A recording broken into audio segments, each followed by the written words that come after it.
English medium থেকে CBSE board Rimon Akhtar CBSE 10th standard এক্সামে তার score 97.16 Rimon Akhtar. Next English medium CBSE board 10th standard exam থেকে নাসিম ইকবাল তার score 96.8।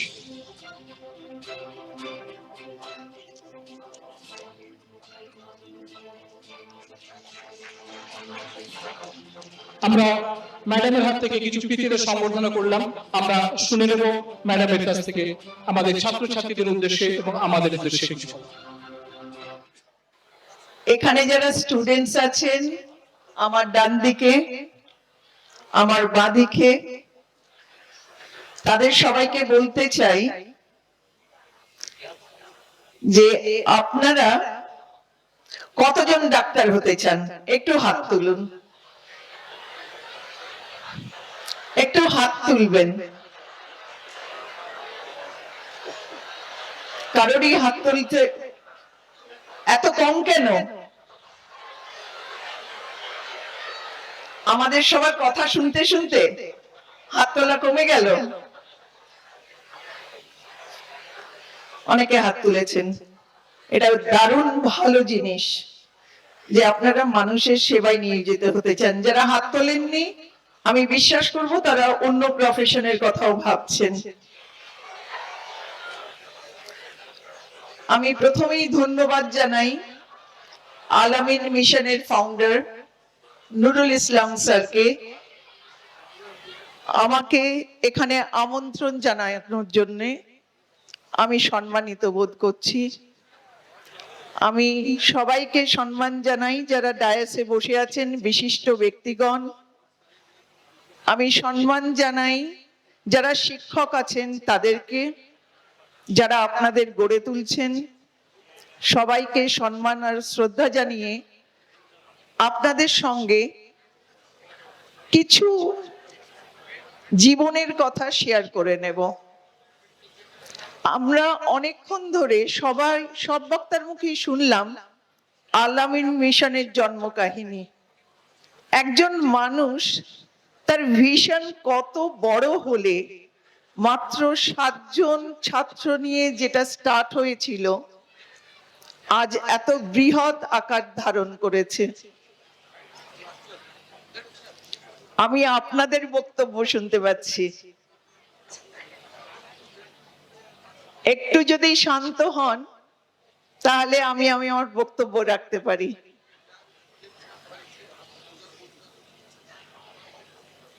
কে বলে 4টে মেয়ে এক জায়গায় বসলে শুধু গল্প করে? আমি বিশ্বাস করি তারা শুনতেও পারে, ভালো লিসেনার হতে পারে।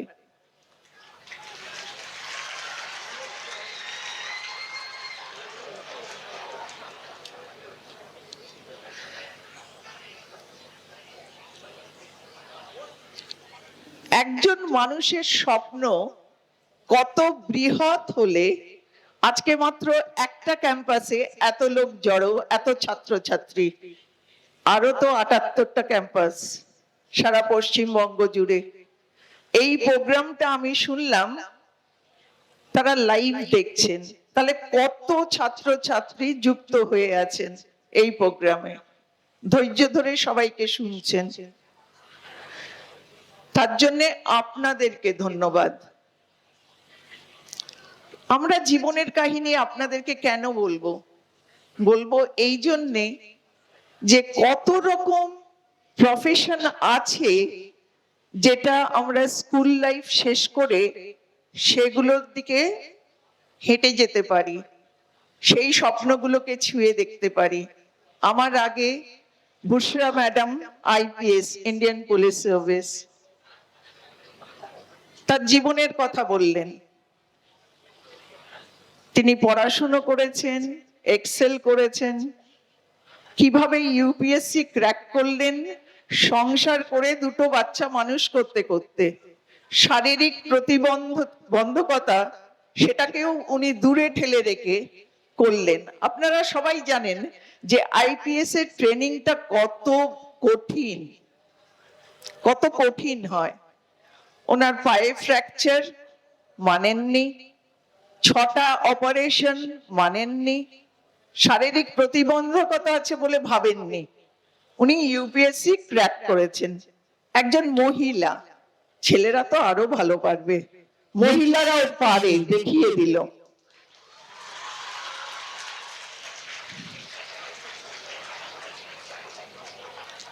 সুতরাং এই একটা প্রফেশনের কথা ভাবা দরকার। আমাদের আরেকজন আইএস স্যার কি বললেন, যে আমাদের পশ্চিমবঙ্গে 3 কোটি, প্রায় 3 কোটি আমাদের মাইনরিটি আছেন। সংখ্যাটা কম নয়। তাহলে ইউপিএসসি ক্র্যাক হচ্ছে না কেন স্টুডেন্টদের? ভেবে দেখা দরকার। এত সুন্দর একটা সার্ভিস, শুধু মানুষকে সেবা করা নয়, নিজের জীবনকে উন্নত করা, সেই সার্ভিস সম্বন্ধে ভাবা তো দরকার আছে। পৃথিবীতে ডাক্তারের প্রয়োজন আছে, পৃথিবীতে অন্যান্য সার্ভিসেও আমাদের পার্টিসিপেশন ভীষণভাবে জরুরি হয়ে পড়েছে। সুতরাং এটাও আপনাদের ভেবে দেখতে হবে, বাবা মাদেরও ভেবে দেখতে হবে। বাবা মারা হচ্ছেন জীবনের প্রথম শিক্ষক।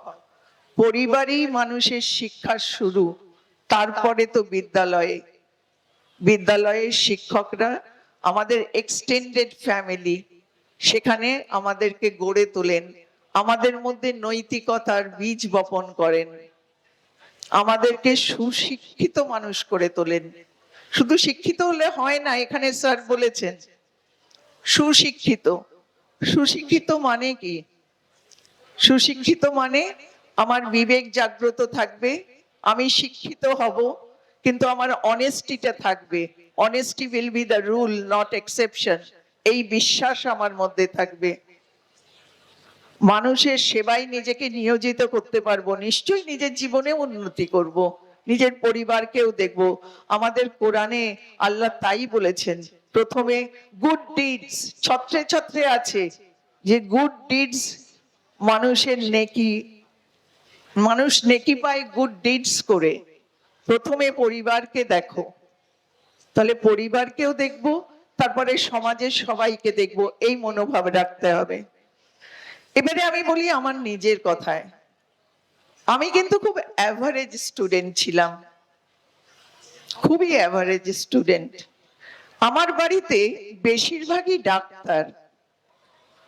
আমার বাবা ডাক্তার ছিলেন, যাকে আমি খুব ছোটবেলায় হারিয়েছি, তখন আমি ক্লাস 3-তে পড়ি। আমার মা হোম মেকার। তারই প্রেরণায় আমি পড়াশুনো করেছি। আমরা 3 ভাই বোন। আমার দাদু, মানে কাকা দাদু, জ্যাঠা দাদু, আমার পিসি দিদা doctor. Calcutta medical college, Nilratan, এইগুলো থেকে পাস আউট।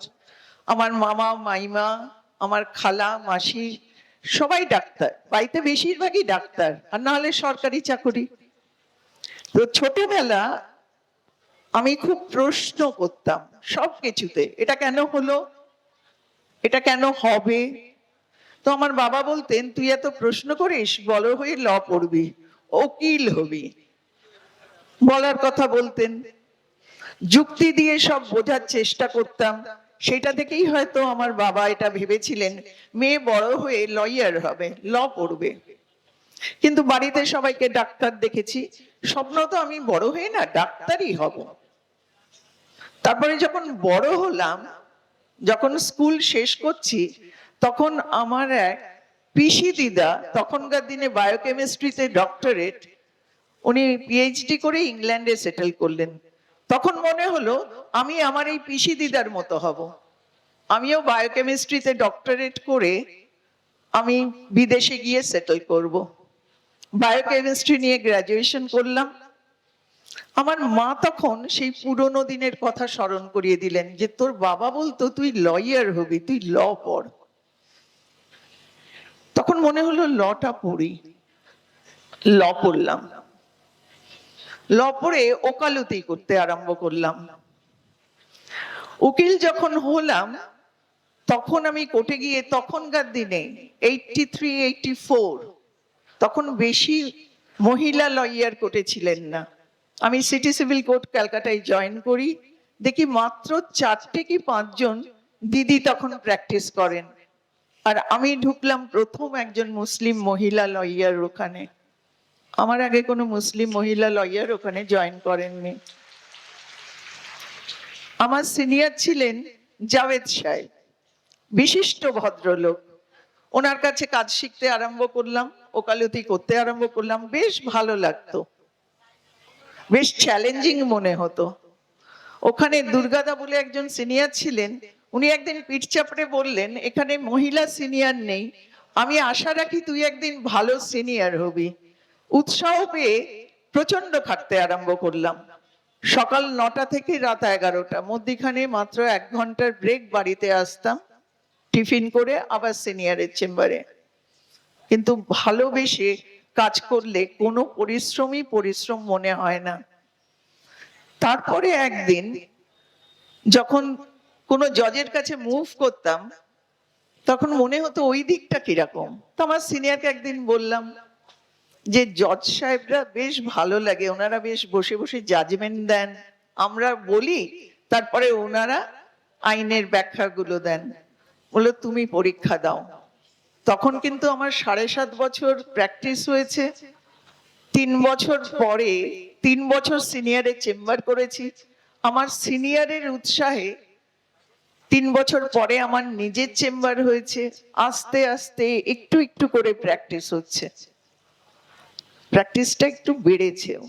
তাই আমি বললাম এখন প্র্যাকটিস ছেড়ে পরীক্ষা দেবো। বলে WBCS জুডিশিয়াল দিয়ে দাও। পড়তে আরম্ভ করলাম, তার সঙ্গে ওকালতি করছি।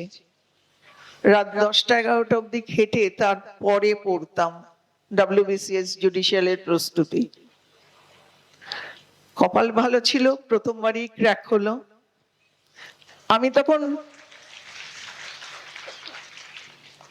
একটা মামলা করতে একটা ঘরে যাচ্ছি, মানে তখন 10টা বাজে। ব্রিফটা নিয়ে, আমার মনে আছে চিফের ঘরে মামলা ছিল, আমি ওদিকে যাচ্ছি। লিফট থেকে 6 নম্বর জজ সাহেব নামছেন। 6 নম্বর জজ সাহেব মানে 6 নম্বর কোর্টের জজ সাহেব। উনি আমাকে বললেন, ডাকলেন, ফিরোজা তুমি রেজাল্ট দেখোনি? আমি কি হয়েছে স্যার? তুমি ক্র্যাক করেছো, এখন তুমি ওকালতি করতে যাচ্ছ কেন? আমি দৌড়ে নিচে গিয়ে আমার সিনিয়রকে বললাম, স্যার মামলাটা ডাক হবে, আপনি একটু যাবেন, আমার রেজাল্ট বেরিয়েছে। উনি খুব খুশি হয়ে বললেন তুমি আগে গিয়ে রেজাল্ট দেখো। তারপরে আমি জয়েন করলাম ম্যাজিস্ট্রেট হিসেবে, যেটাকে বলে সিভিল জাজ জুনিয়র ডিভিশন।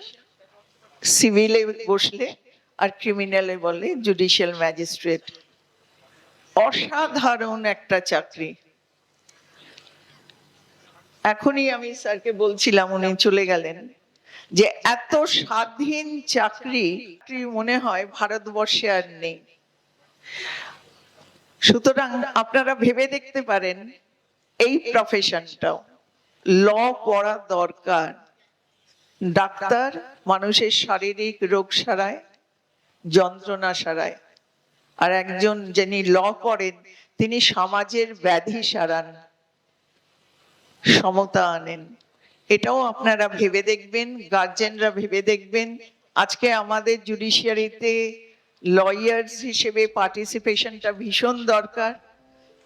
বেশি সময় নেই, সেই জন্য আজকে এখানেই শেষ করছি। আপনাদের সকলকে ধন্যবাদ জানিয়ে।